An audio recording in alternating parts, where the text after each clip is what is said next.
कबूतर और मधुमक्खी की कहानी। एक समय की बात है।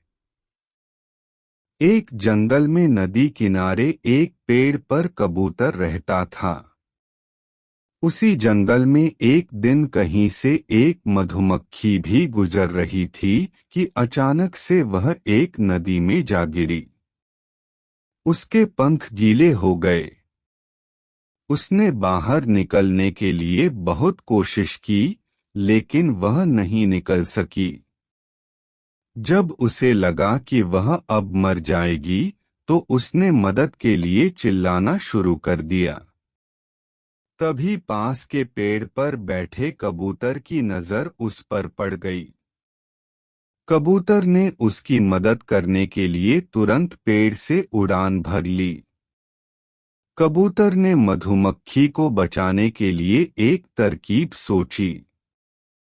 कबूतर ने एक पत्ते को अपनी चोंच में पकड़ा और उसे नदी में गिरा दिया। वह पत्ता मिलते ही मधुमक्खी उस पर बैठ गई। थोड़ी ही देर में उसके पंख सूख चुके थे। अब वह उड़ने के लिए तैयार थी। उसने कबूतर को जान बचाने के लिए धन्यवाद बोला। उसके बाद मधुमक्खी वहां से उड़कर चली गई।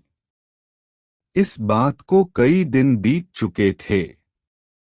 एक दिन वही कबूतर गहरी नींद में सो रहा था और तभी एक लड़का उस पर गुलेल से निशाना लगा रहा था।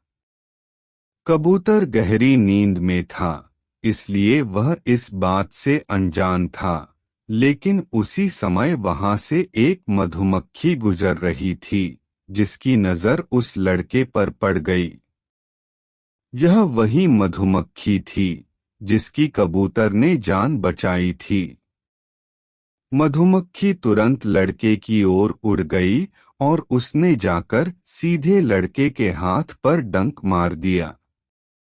मधुमक्खी के काटते ही लड़का तेजी से चिल्ला पड़ा। उसके हाथ से गुलेल दूर जाकर गिरी।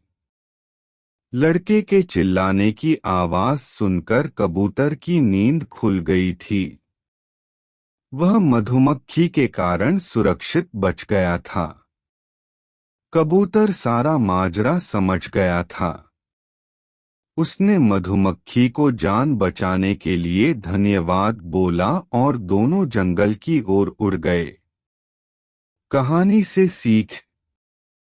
इस कहानी से यह सीख मिलती है कि हमें मुसीबत में फंसे व्यक्ति की मदद जरूर करनी चाहिए।